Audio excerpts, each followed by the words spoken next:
There is a bomb in Centennial Park. You have 30 minutes.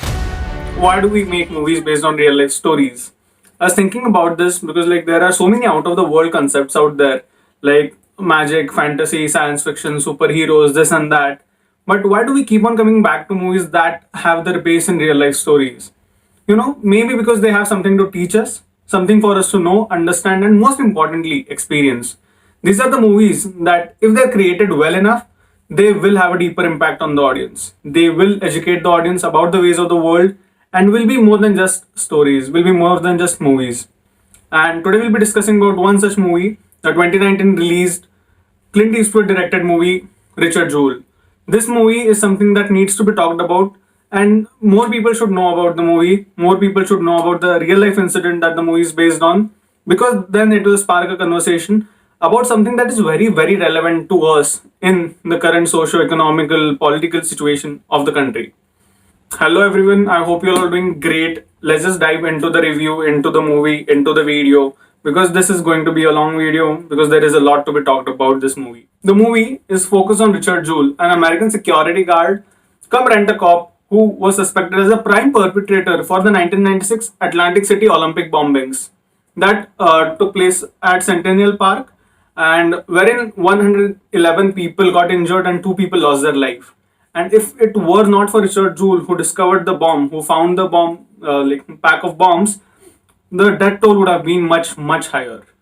In the first few days after discovering the bomb and after the incident, the news reporters and all the news agencies praised him, lauded him as the American hero, the public hero. But after that, an information was leaked to one particular news reporter that the FBI was looking into Richard Jewell as a prime suspect. And what happened to Richard Jewell after that is a shitstorm. His life is paraded by news agencies in such a unethical, immoral way.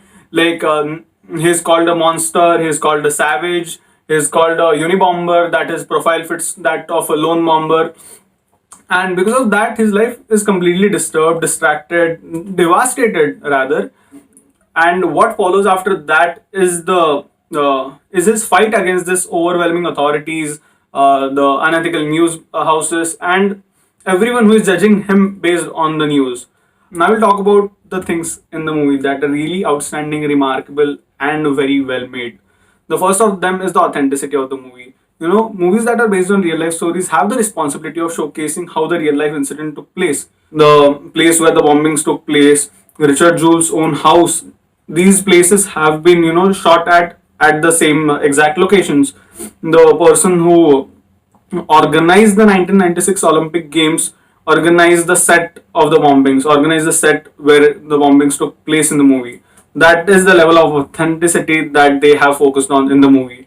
And all the other incidents in the movie, while watching the movie, I was like, okay, this feels a far-fetched thing. This might not have happened.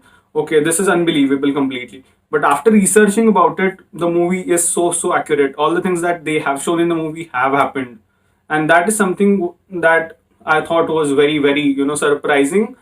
Because nowadays movies do tend to, just fictionalize real life stories as well. So, the flow of the movie. For the first 30 minutes or so, the movie is a slow burner. The movie takes its time to, build all these characters for us to understand who these people were actually.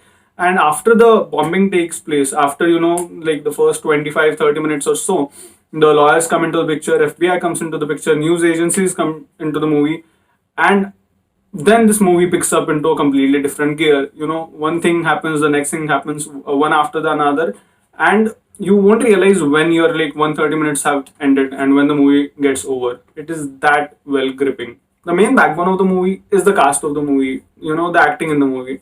Paul Walter Hauser plays Richard Jewell and he plays it so well. If you keep pictures of both of them at the same time on your screen, you won't be able to differentiate between which person is which. They look so close to each other. And the way he walks, the way he talks, his entire personality in the movie is very, very close to real life Richard Jewell.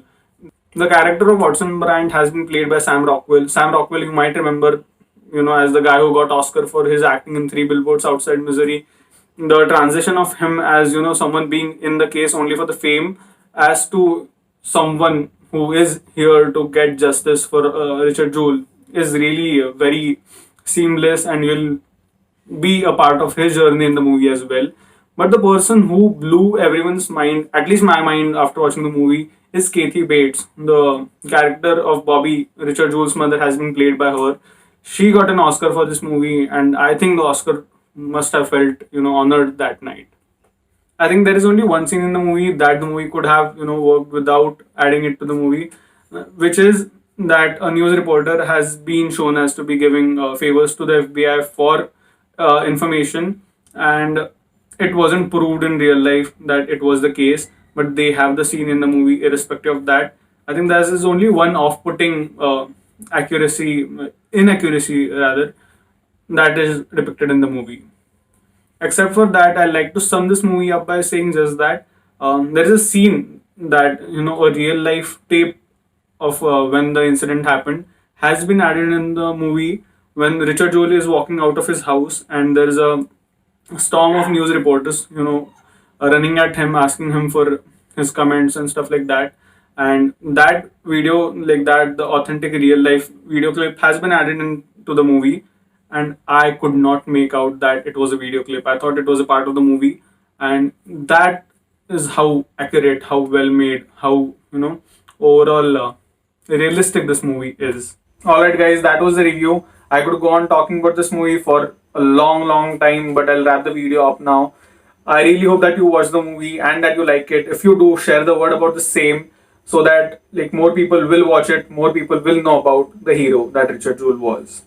I'll see you next time, and until then, laters. Richard, you're a national hero now. Thank you, sir. But I was just doing my job.